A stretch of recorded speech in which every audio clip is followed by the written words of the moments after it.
The term taboo is one of the very few words which the English language has borrowed from the speech of savages.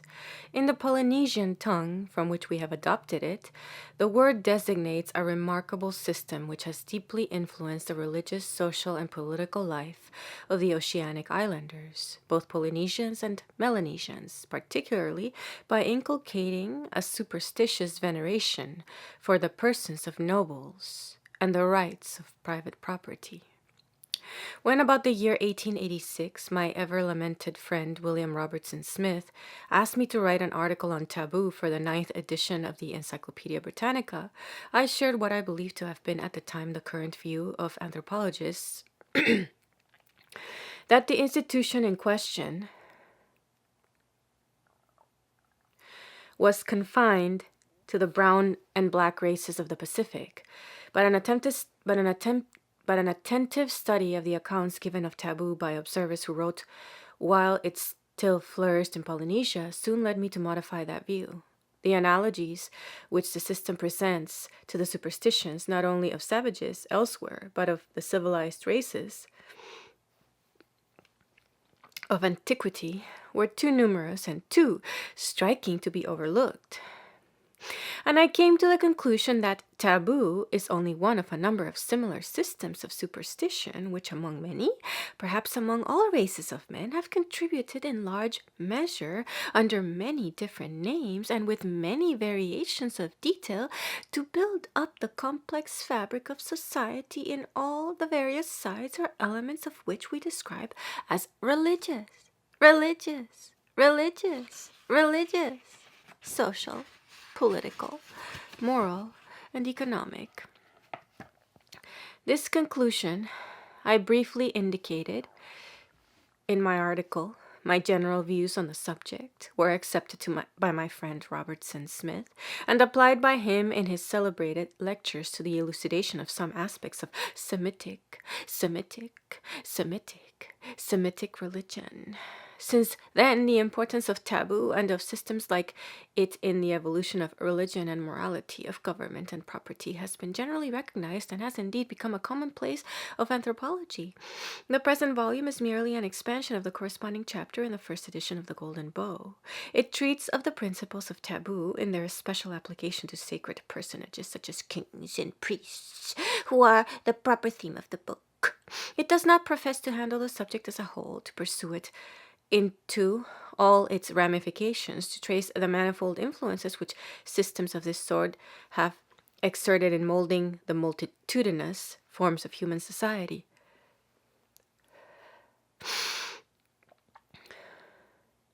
The treatise, which should adequately discuss these topics, would far exceed the limits which I have prescribed for myself in the Golden Bow. For example, I have barely touched in passing on the part which these superstitions have played in shaping the moral ideas and directing the moral practice of mankind, a profound subject, fraught perhaps with momentous issues for the time when men shall seriously set themselves to revise their ethical code in the light of its origin. Origin. A profound subject, fraught perhaps with momentous issues for the time when men shall seriously set themselves to revise their ethical code in the light of its origin. For that the ethical, like the legal code of a people, stands in need of constant revision, will hardly be disputed by any attempted and dispassionate observer. The old view that the principles of right and wrong are immutable and external is no longer tenable. The moral world is as little exempt as the physical world from the law of ceaseless change, of perpetual flux. Contemplate the diversities, the inconsistencies, the contradictions of the ethical ideas and the ethical practice, not merely of different peoples in different countries, but of the same people in the same country in different ages. Then say whether the foundations of morality are externally fixed and unchanging. If they seem so to us, as they have probably seemed to men in all ages who did not extend their views, beyond the narrow limits of their time and country. It is in all likelihood merely because the rate of change is commonly so slow that it is imperceptible at any moment and can only be detected by a comparison of accurate observations extending over long periods of time. Such a comparison could we make? It would probably convince us that if we speak of the moral law as immutable and eternal, it can only be in the relative or figurative sense in which we apply the same words to the outlines of the great mountains by comparison with the short-lived generations of men. The mountains too are passing away, though we do not see it.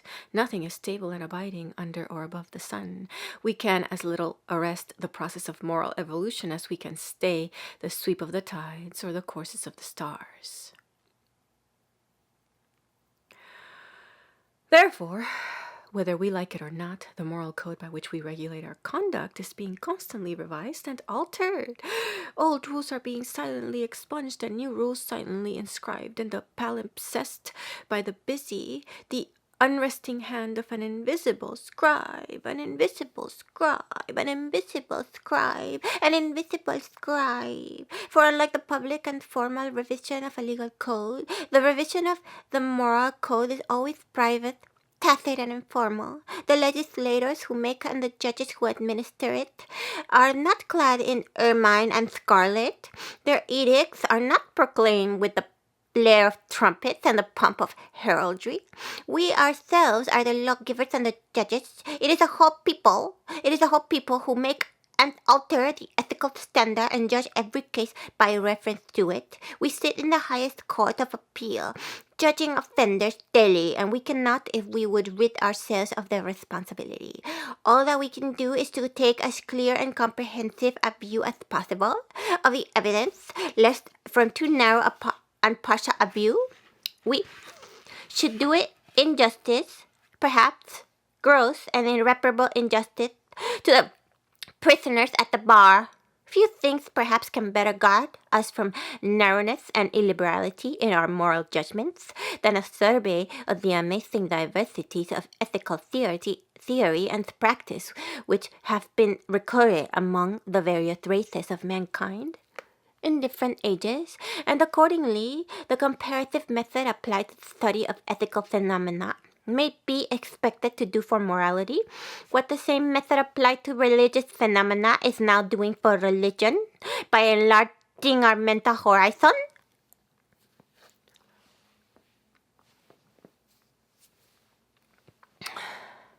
Extending the boundaries of knowledge, throwing light on the origin of current beliefs and practices, and thereby assisting us to replace what is effect by what is vigorous and what is false by what is true. The facts which I have put together in this volume as well as in some of my other writings may perhaps serve as materials for a future science of comparative ethics. They are rough stones which await the master builder, rude sketches which more cunning hands than mine may hereafter work up into a finished picture. J.G. Fraser, Cambridge, 1st February 1911.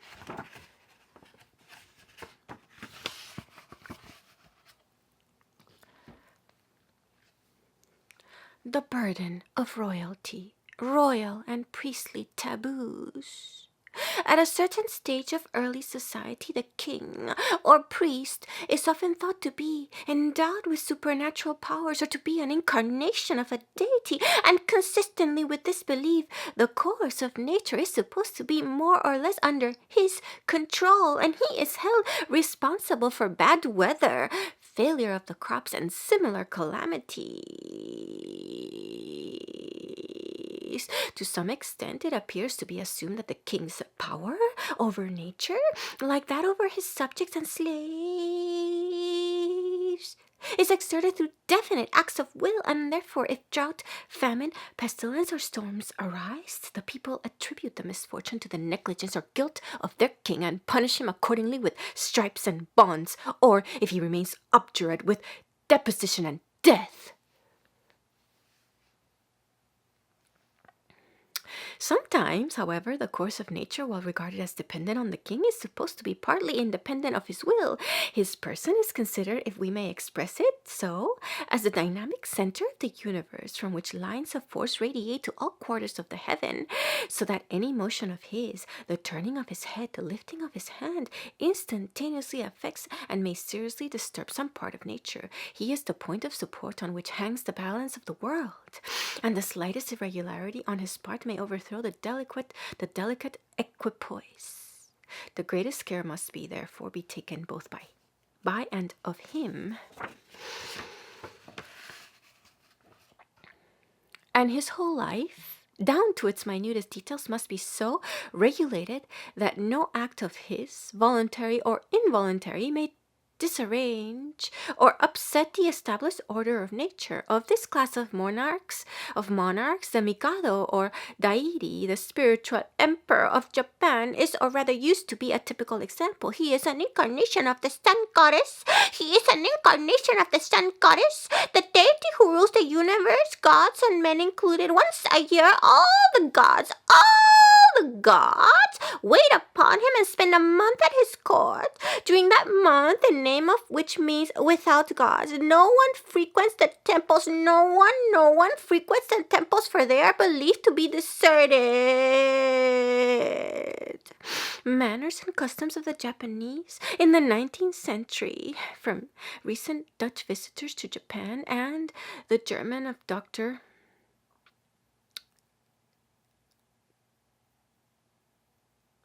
P.H.F.R. von Siebold, 1841.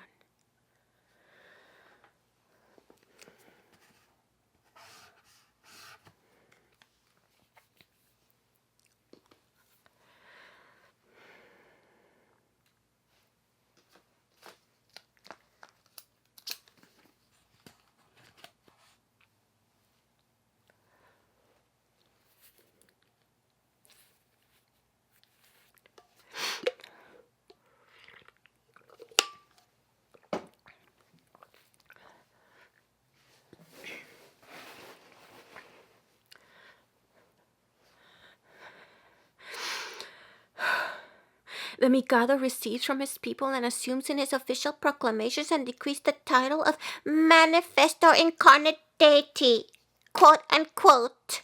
Manifesto Incarnate Deity, Akitsukami, and he claims a general authority over the gods of Japan.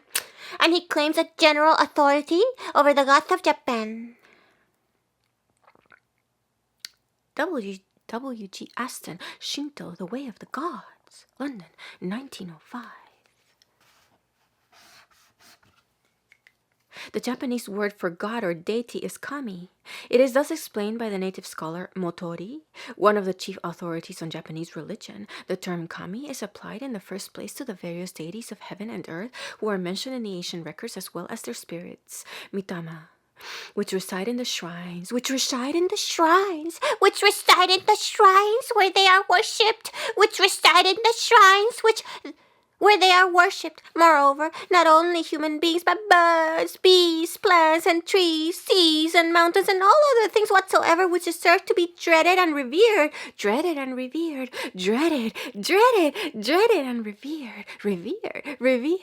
for the extraordinary and preeminent powers which they possessed are called kami. They need not be eminent for surpassing nobleness, goodness, or serviceableness alone. Malignant and uncanny beings are also called kami, if only they are the objects of general dread. Among kami who are human beings, I need hardly mention, first of all, the successive mikados, with reverence be it spoken. Then there have been numerous examples of divine human beings, both in ancient and modern times, who, although not accepted by the nation generally, are treated as gods, each of his several dignity, in a single province, village, or family. Hirata, another native authority on Japanese religion, defines kami as a term which comprises all things strange, wondrous, and possessing isao, or virtue.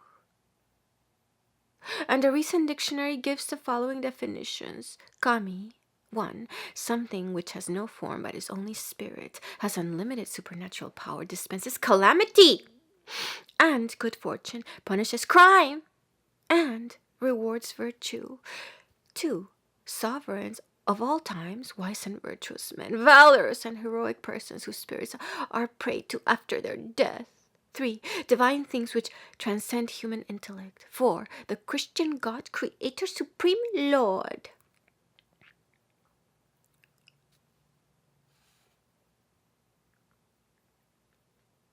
Mr. Aston himself considers that the deification of living Mikados was titular rather than real, and he adds, I am not aware that any specific so-called miraculous powers were authoritatively claimed for them. No doubt, it is very difficult for the Western mind to put itself at the point of view of the Oriental and to seize the precise point, if it can be said to exist, where the divine fades into the human or the human brightens into the divine. In translating as we must do, the vague thought of a crude theology into the comparatively exact language of civilized Europe, we must allow for a considerable want of correspondence between the two. We must leave between them, as it were, a margin of cloudland to which, in the last resort, the deity may retreat from the too searching light of philosophy and science.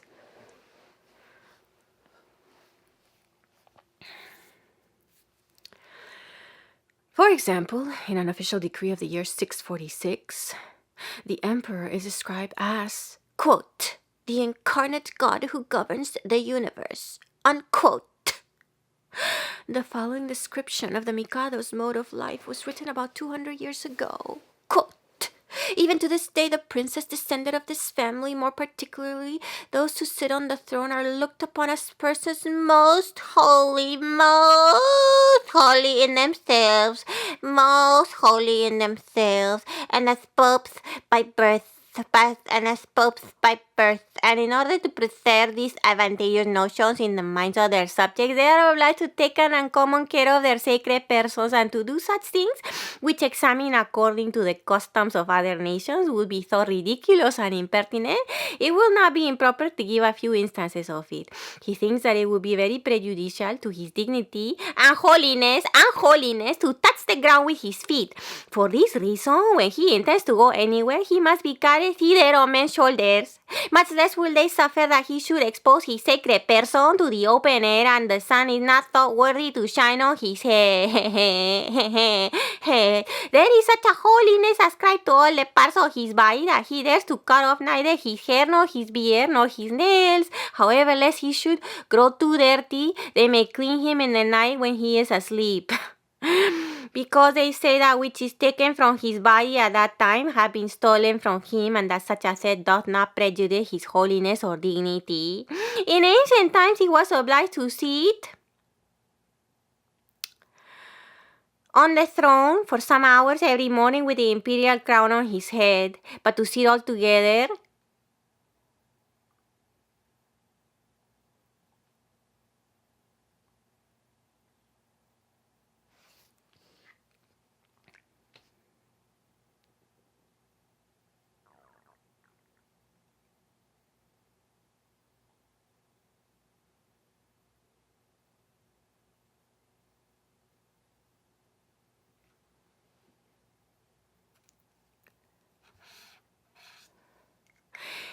In ancient times, he was obliged to sit on the throne for some hours every morning with the imperial crown on his head, but to sit altogether like a statue, without stirring either hands or feet, head or eyes, nor indeed any part of his body, because by this means it was thought that he could preserve peace and tranquility in his empire. For if unfortunately he turned himself on one side or the other, or if he looked a good while towards any part of his dominions, it was apprehended that war, famine, fire, or some other great misfortune was near at hand to desolate the country.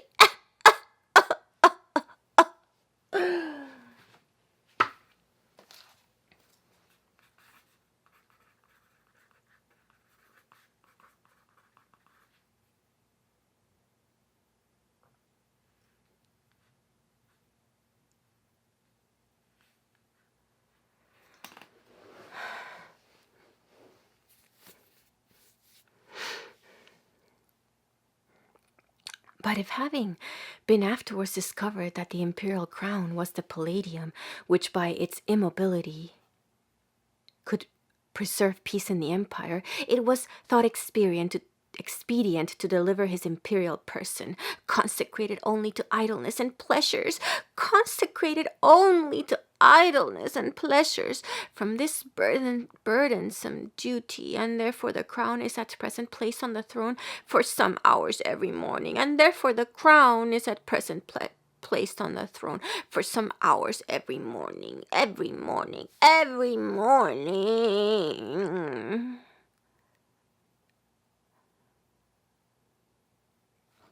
His victuals must be dressed every time in new pots, and served at table in new dishes. Both are very clean and neat, but made only of common clay, that without any considerable expense they may be laid aside or broke after they have served once. They are generally broke for fear they should come into the hands of laymen, for they believe religiously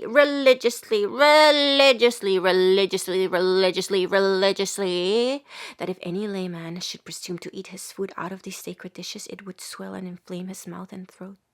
The like ill effect is dreaded from the diary sacred habits, for they believe that if a layman should wear them without the emperor's express leave or command, they would occasion swellings and pains in all parts of his body. To the same effect, an earlier account of the Mikado says it was considered as a shameful degradation for him even to touch the ground with his foot. The sun and moon were not even permitted to shine upon his head. None of the superfluities of the body were ever taken from him. Neither his hair, his beard, nor his nails were cut. Whatever he ate was dressed in new vessels.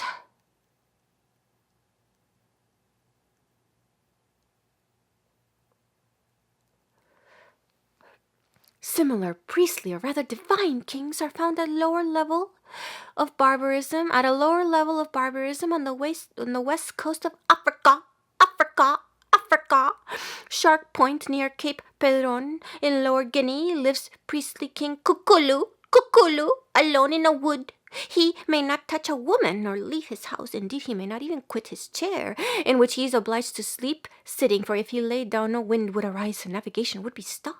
He regulates storms and in general maintains a wholesome and equable state of the atmosphere. On Mount Agu in Togo, a German possession in West Africa, there lives a fetish or spirit called Bagba, who is of great importance for the whole of the surrounding country.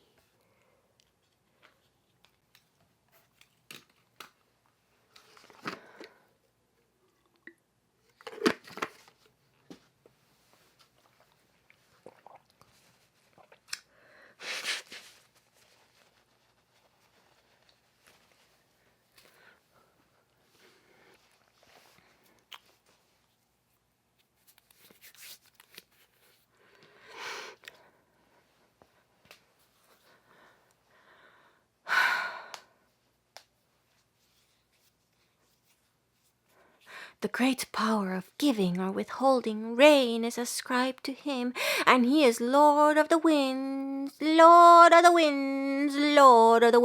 including the harmattan, the dry, hot wind which blows from the interior. His priest dwells in a house on the highest peak of the mountain, where he keeps the winds bottled up in huge jars. Applications for rain, too, are made to him, and he does a good business in amulets, which consists of the teeth and claws of leopards. Yet, though his power is great, and he is indeed the real chief of the land, the rule of the fetish forbids him ever to leave the mountain, and he must spend the whole of his life on its summit. Only once a year may he come down to make purchases in the market, but even then he may not set foot in the hut of any mortal man, and must return to his place of exile the same day. The business of government in the villages is conducted by subordinate chiefs, who are appointed by him. In the West African Kingdom of Congo, there was a supreme pontiff called Chitome, or Chitombe, whom the Negroes regarded as a god on earth and all-powerful in heaven. Hence, before they would taste the new crops, they offered him the first fruits, fearing that manifold misfortunes, fearing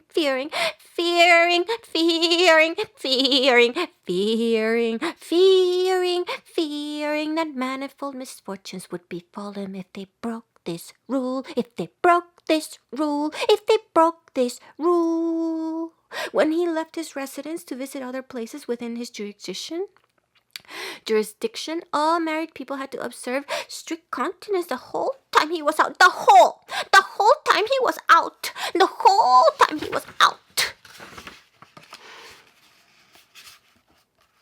For it was supposed that any act of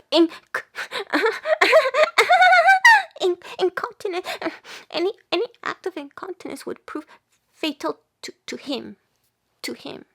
And if he were to die a natural death, they thought that the world would perish, and the earth which he alone sustained by his power and merit would immediately be annihilated. Similarly, in Humbe, a kingdom of Angola, the incontinence of young people, the incontinence of young people under the age of puberty used to be a capital crime. Used to be a capital crime because it was believed to entail the death of the king. Within a year. Of the late, the death penalty has been commuted for a fine of 10 oxen inflicted on each of the culprits. Of late, the death penalty has been commuted for a fine of 10 oxen. 10 oxen inflicted on each of the culprits for the incontinence of young people under the age of puberty. This commutation has attracted thousands of dissolute youth to Humbe from the neighboring tribes, among whom the old penalty is still rigorously exacted. Dissolute youth.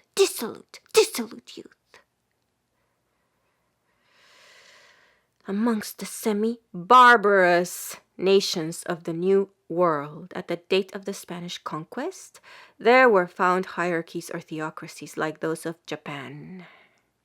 In particular, the High Pontiff of the Zapotecs in southern Mexico appears to have presented a close parallel to the Mikado, a powerful rival to the king himself. The spiritual lord governed Yopa, one of the chief cities of the kingdom, with absolute dominion. It is impossible, we are told, to overrate the reverence in which he was held. He was looked on as a god. Whom the earth was not worthy to hold, nor the sun to shine upon. He profaned his sanctity if he even touched the ground with his foot. The officers who bore his palanquin on their shoulders were members of the highest families. He hardly deigned to look on anything around him. All who met him fell with their faces to the earth, fearing that death would overtake them if they saw even his shadow. A rule of continence was regularly imposed on the Zapotec priests. Regularly, especially upon the High Pontiff.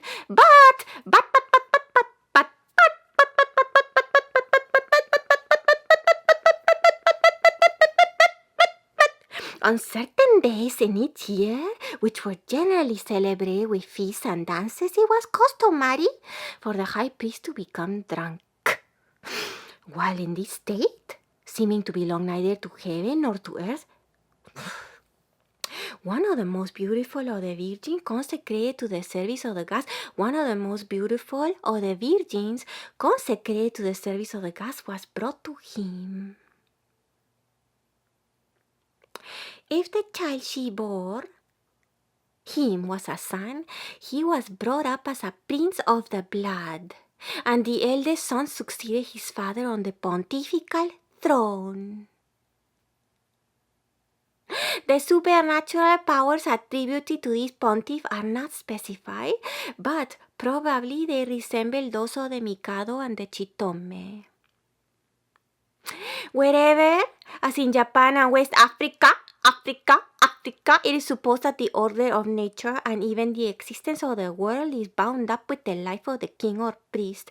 It is clear that he must be regarded by his subjects as a source both of infinite blessing and of infinite danger.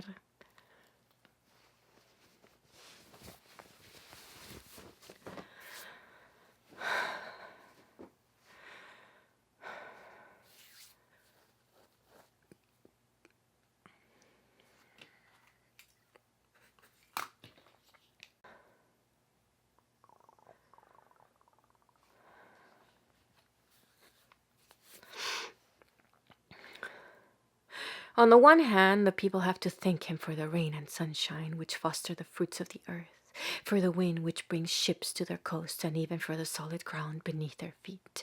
But what he gives he can refuse, and so close is the dependence of nature on his person, so delicate the balance of the system of forces whereof he is the center, that the least irregularity on his part may set up a tremor which shall shake the earth to its foundations. And if nature may be disturbed by the slightest involuntary act of the king, it is easy to conceive the convulsion which his death might provoke. The natural death of the Chitome, as we have seen, was thought to entail the destruction of all things. Clearly, therefore, out of a regard for their own safety, which might be imperiled by any rash act of the king, and still more by his death, the people will exact of their king or priest a strict conformity to those rules, the observance of which is deemed necessary for his own preservation, and consequently for the preservation of his people and the world. The idea that early kingdoms are despotisms in which the people exist only for the sovereign is wholly inapplicable to the monarchs we are considering. On the contrary, the sovereign in them exists only for his subjects. His life is only valuable so long as he discharges the duties of his position by ordering the course of nature for his people's benefit, for his people's benefit, for his people's benefit. So soon as he fails to do so, the care, the devotion, the religious homage, the devotion, the religious homage, which they had hitherto lavished on him, cease, and are charged into hatred and contempt. He is dismissed ignominiously, and may be thankful if he escapes with his life. Worshipped as a god one day, he is skilled as a criminal the next.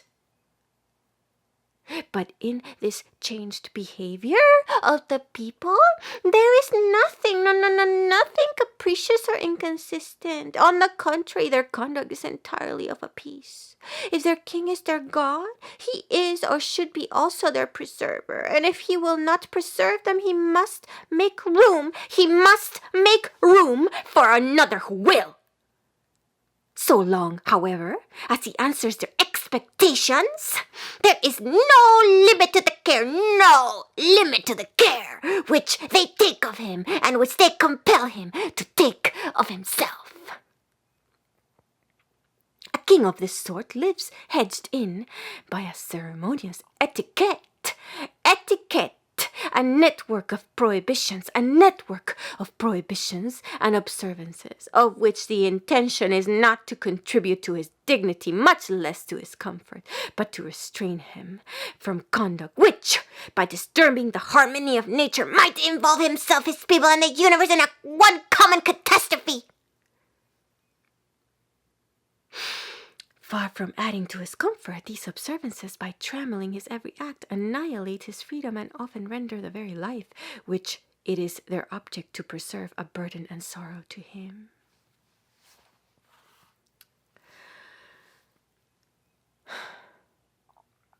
Of the supernaturally endowed kings of Loango, it is said that the more powerful a king is, the more taboos is he bound to observe.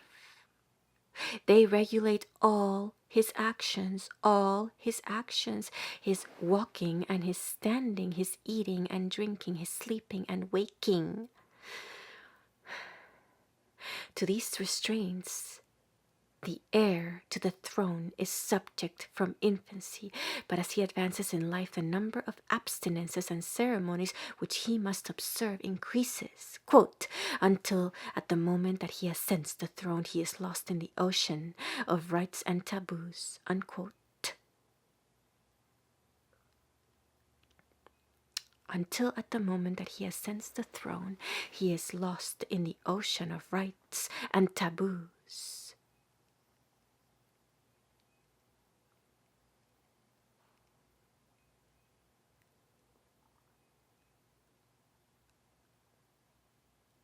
In the crater of an extinct volcano, enclosed on all sides by grassy slopes, lie the scattered huts and yam fields of Riaba, the capital of the native king of Fernando Po. This mysterious being lives in the lowest depths of the crater, surrounded by a harem of 40 women, and covered, it is said, with old silver coins. Naked savage as he is, he yet exercises far more influence in the island than the Spanish governor at Santa Isabel. In him, the conservative spirit of the boobies, boobies, B-O-O-B-I-E-S, boobies, or aboriginal inhabitants of the island, is, as it were, incorporate. He has never seen a white man, and according to the firm conviction of all the boobies, the sight of a pale face would cost him instant death. He cannot bear to look upon the sea. Indeed, it is said that he may never see it even in the distance, and that therefore he wears away his life with shackles on his legs in the dim twilight of his hut. Certain it is that he has never set foot on the beach. With the exception of his musket and knife, he uses nothing that comes from the whites. European cloth never touches his person, and he scorns tobacco, rum, and even salt. Among the EU-speaking peoples of the Slave Coast in West Africa, the king is at the same time high priest. In this quality he was, particularly in former times, unapproachable by his subjects. Only by night was he allowed to quit his dwelling in order to bathe and so forth. None but his representative, the so-called visible king, with 3 chosen elders, might converse with him, and even they had to sit on an ox hide with their backs turned to him. He might not see any European nor any horse, nor might he look upon the sea, for which reason he was not allowed to quit his capital even for a few moments. These rules have been disregarded in recent times. The king of Dahomey himself is subject to the prohibition of beholding the sea, and so are the kings of Loango and Great Ardra in Guinea. The sea is a fetish of the Ayos to the northwest of Dahomey, and they and their king are threatened with death by their priests if they ever dare to look on it. It is believed that the king of Cayor in Senegal would infallibly die within the year if he were to cross a river or an arm of the sea. In Mashonaland, down to recent times, the chiefs would not cross certain rivers, particularly the Rurikwi and the Nyadiri, and the custom was still strictly observed by at least one chief within the last few years.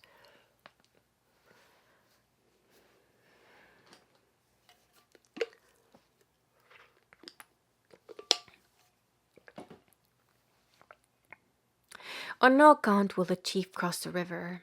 If it is absolutely necessary for him to do so, he is blindfolded and carried across with shouting and singing. Should he walk across, he will go blind or die and certainly lose the chieftainship. So among the Mahafalis and Sakalavas in the south of Madagascar, some kings are forbidden to sail in the sea or to cross certain rivers. The horror of the sea is not peculiar to kings. The Basutos are said to share it instinctively, though they have never seen salt water, and live hundreds of miles from the Indian Ocean. The Egyptian priests loathed the sea. The Egyptian priests loathed the sea.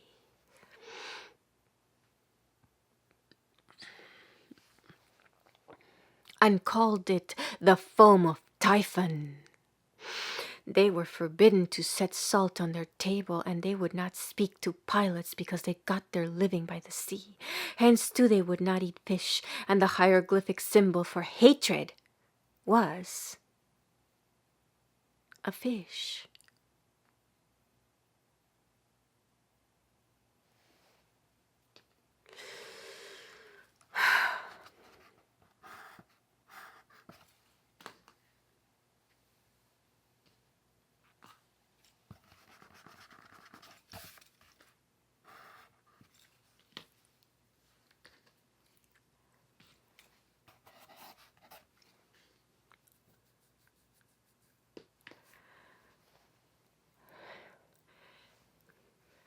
The Egyptian priests loathed the sea and called it the foam of Typhon.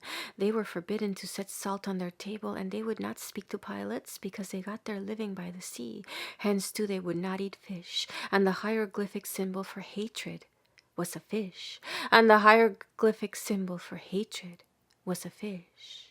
When the Indians of the Peruvian Andes were sent by the Spaniards to work in the hot valleys of the coast, the vast ocean which they saw before them as they descended the Cordillera was dreaded by them as a cause of disease. Hence, they prayed to it that they might not fall ill. This they all did without exception, even the little children. Similarly, the inland people of Lampong in Sumatra are said to pay a kind of adoration to the sea and to make it an offering of cakes and sweetmeats when they behold it for the first time, deprecating its power of doing them mischief.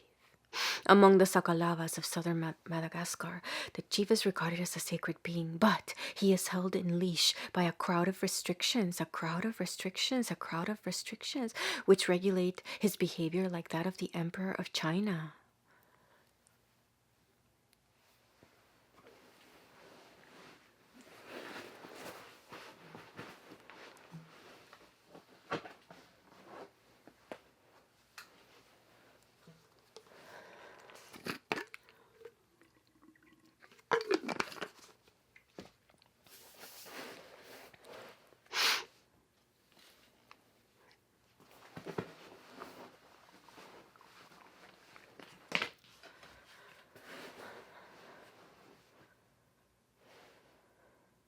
He can undertake nothing whatever unless the sorcerers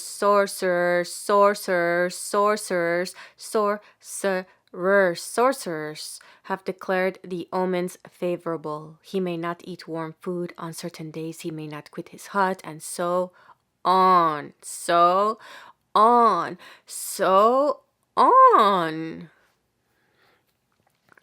Among some of the hill tribes of Assam, both the headman and his wife have to observe many taboos in respect of food.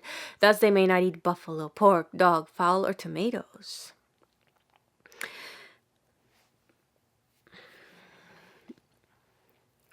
The headman must be chaste, the husband of one wife, and he must separate himself from her on the eve of a general or public observance of taboo.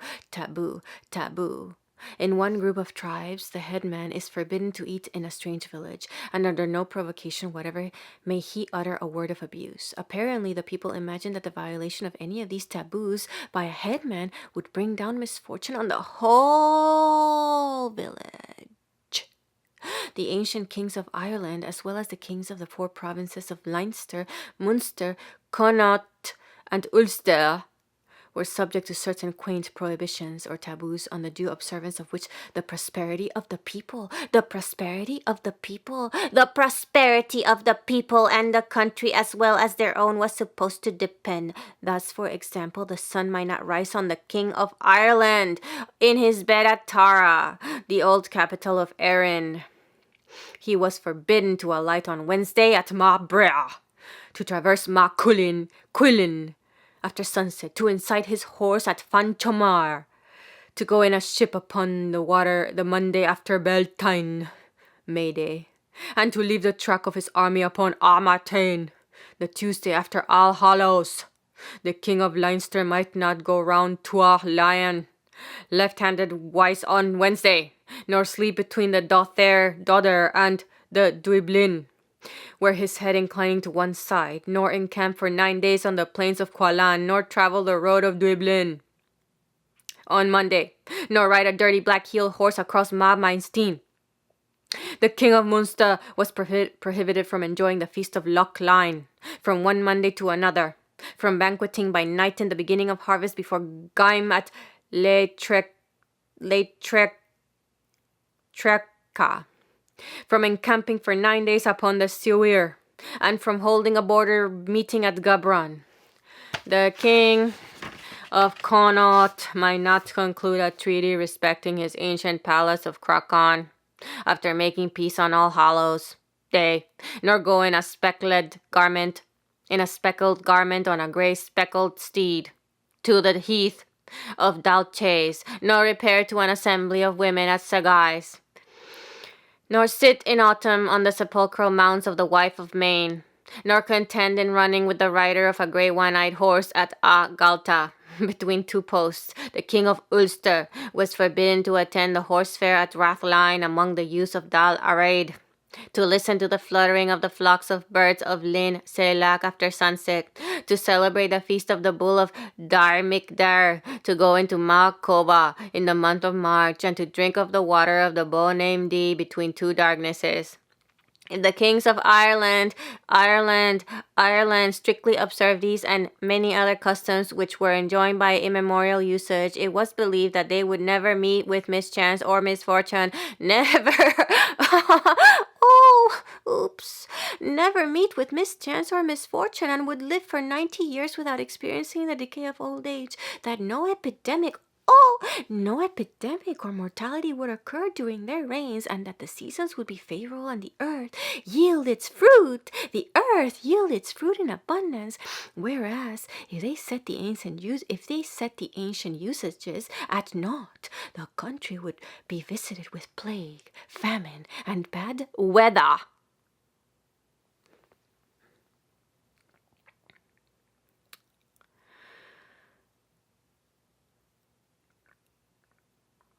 The Book of Rights, edited with translation and notes by John O'Donovan.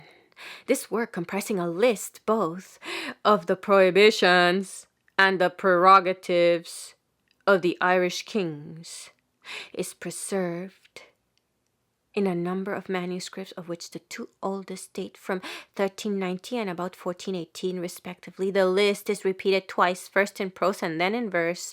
I have to thank my friend Professor Sir J. Rees for kindly calling my attention to this interesting record of a long-vanished past. A long vanished past in Ireland. A long vanished past in Ireland.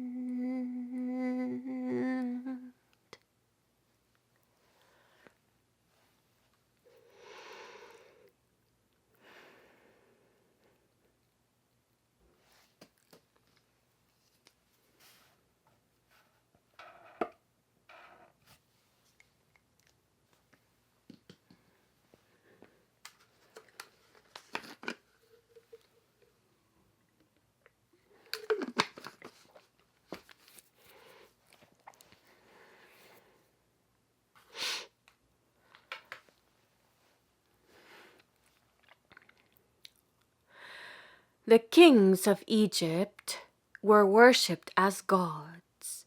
The kings of Egypt were worshipped as gods. The kings of Egypt were worshipped as gods. And the routine of their daily life was regulated in every detail by precise and unvarying rules. The life of the kings of Egypt, says Diodorus, was not like that of other monarchs who are irresponsible and may do just what they choose. On the contrary, everything was fixed for them by law, not only their official duties, but even the details of their daily life. The hours both of day and night were arranged at which the king had to do not what he pleased, but what was prescribed for him. For not only were the times appointed at which he should transact public business or sit in judgment, but the very hours for his walking and bathing and sleeping with his wife, and in short, performing every act of life, were all settled. Custom enjoined a simple diet. The only flesh he might eat was veal and goose, and he might only drink a prescribed quantity of wine. However, there is reason to think that these rules were observed not by the ancient pharaohs, but by the priestly kings who reigned at Thebes and in Ethiopia at the close of the 20th dynasty.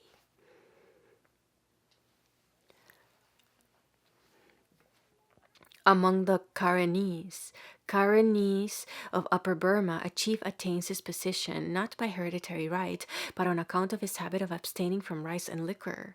The mother, too, of a candidate for the chieftainship must have eschewed these things and lived solely on yams and potatoes so long as she was with child. During that time she may not eat any meat nor drink water from a common well, and if her son is to be qualified for the office of chief, he must continue to observe these habits. Of the taboos, imposed on priests, we may see a striking example in the rules of life prescribed for the Flamen Dialis at Rome, who has been interpreted as a living image of Jupiter,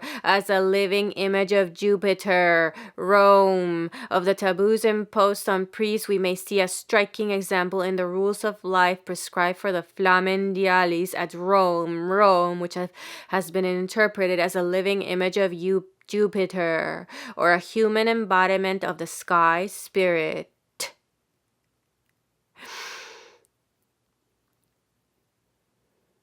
They were such as the following. The Flamen Dialis might not ride or even touch a horse, nor see an army under arms. Among the Galas, the king, who also acts as priest, by performing sacrifices, is the only man who is not allowed to fight with weapons. He may not even ward off a blow.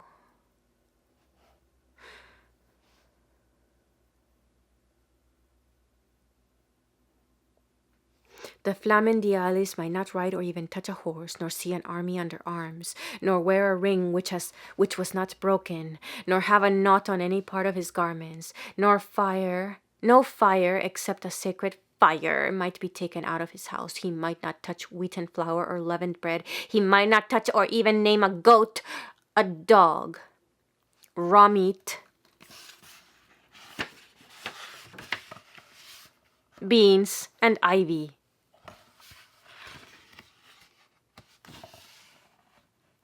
Among the Kafirs of the Hindu, Kushmen who are preparing to be headmen are considered ceremonially pure and wear a semi-sacred uniform, which must not be defiled by coming into contact with dogs. The Kanash persons in this state of ceremonial purity were nervously afraid of my dogs, which had to be fastened up whenever one of these august personages was seen to approach. The dressing has to be performed with the greatest care in a place which cannot be defiled with dogs. Utah and another had convenient dressing rooms on the top of their houses, which happened to be high and isolated, but another of the four Kanyash had been compelled to erect a curious looking square pen made of poles in front of his house, with his own roof being a common thoroughfare.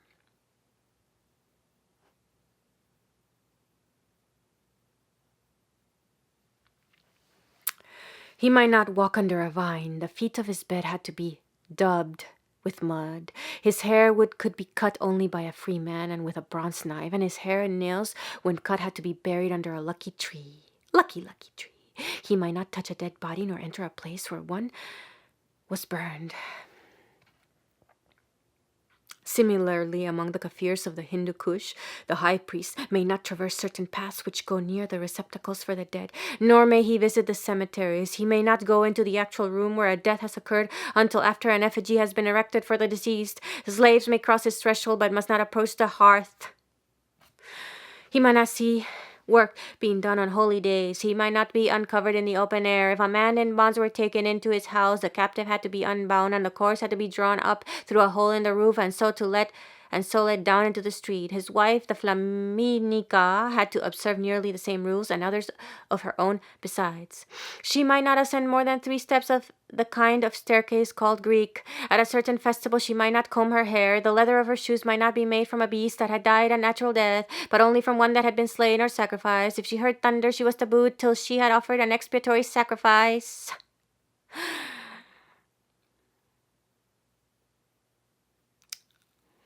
Among the Grebo people of Sierra Leone, there is a pontiff who bears the title of Bodia and has been compared on somewhat slender grounds to the high priest of the Jews. The high priest of the Jews.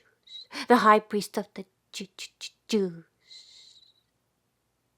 He is appointed in accordance with the behest of an oracle. At an elaborate ceremony of installation, he is anointed. A ring is put on his ankle as a badge of office, and the doorposts of his house are sprinkled with the blood of a sacrificed goat. He has charge of the public talismans and idols, which he feeds with rice and oil every new moon, and he sacrifices on behalf of the town to the dead and to demons. Demons.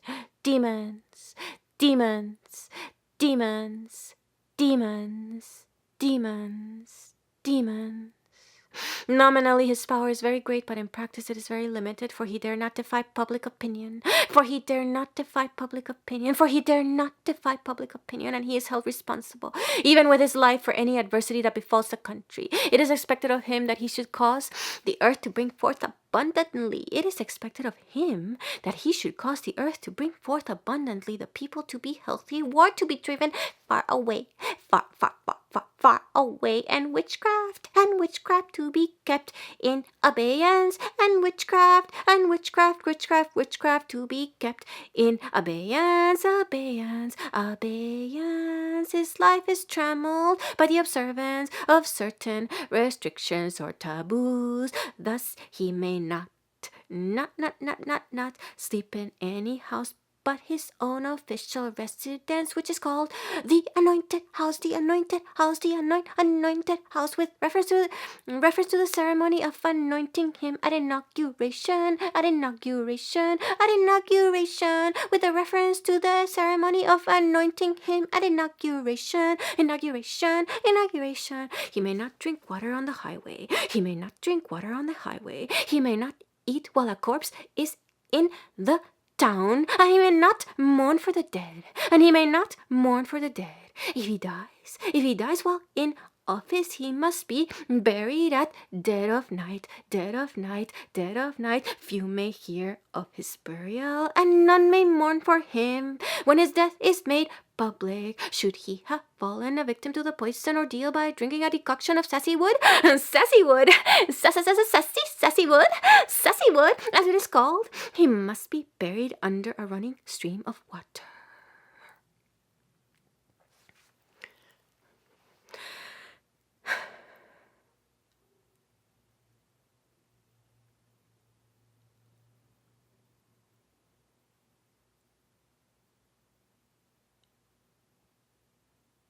As to the iron ring which the pontiff wears on his ankle as the badge of his office, we are told that it is regarded with as much veneration as the most ancient crown in Europe, and the incumbent suffers as deep disgrace by its removal as any monarch in Europe would be by being deprived of his crown.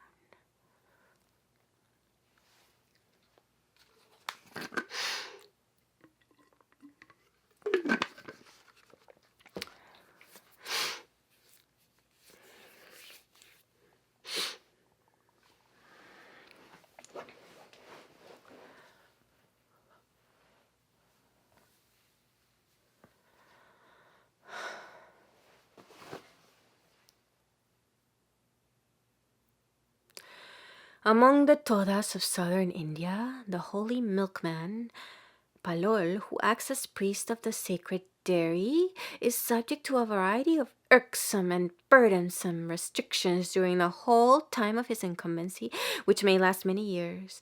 Thus he must live at the sacred dairy, and may never visit his home or any ordinary village. He must be celibate. If he is married, he must leave his wife. On no account may any ordinary person touch the holy milkman, or the holy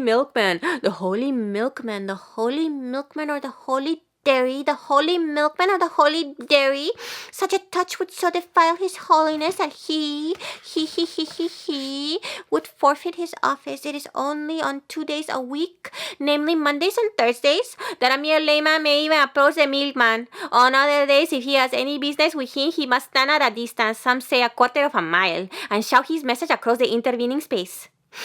Further, the holy milkman never cuts his hair or pares his nails so long as he holds office. He never crosses a river by a bridge, but wades through a ford, and only certain fords. If a death occurs in his clan, he may not attend any of the funeral ceremonies unless he first resigns his office and descends from the exalted rank of milkman, to that of a mere common mortal.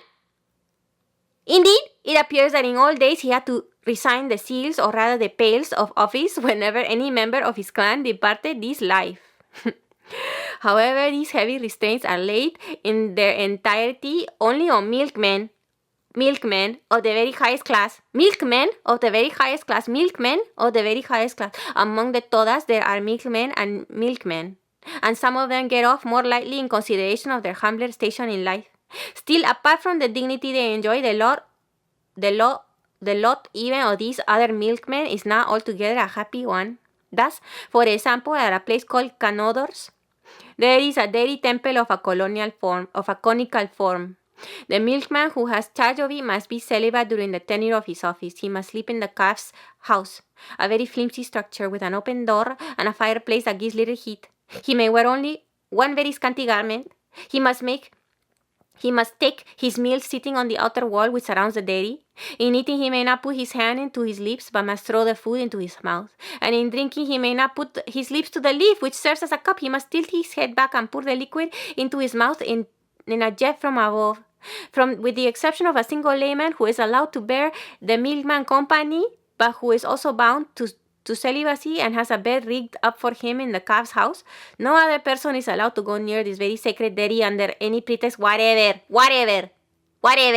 No wonder that some years ago the dairy was unoccupied and the office of milkman stood vacant.